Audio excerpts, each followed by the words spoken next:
د ورونو اصلیت هغه وخت معلومیږي چې کله د واده وشي. د اولاد اصلیت له بوډاتوب وروسته معلومیږي. د میړه اصلیت هغه وخت معلومیږي چې کله یې ښځه ناروغه شي، او د ښځې اصلیت هغه وخت معلومیږي چې کله یې میړه غریب شي.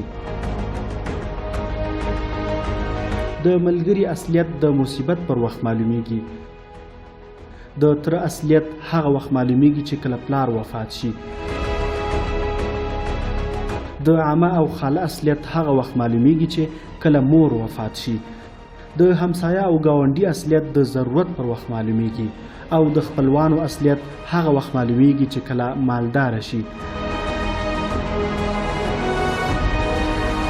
په دې دنیا کې هر کس بدلیدونکی دی، هر کس بدلیږي، هیڅوک د بل چا نه پاتې کیږي.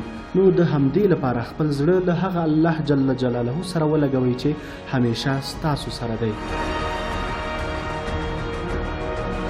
که چیرې تاسو له دې خبرو سره موافق یاست نو په کمنټ کې هو ضرور ولیکئ. نړۍ مننه.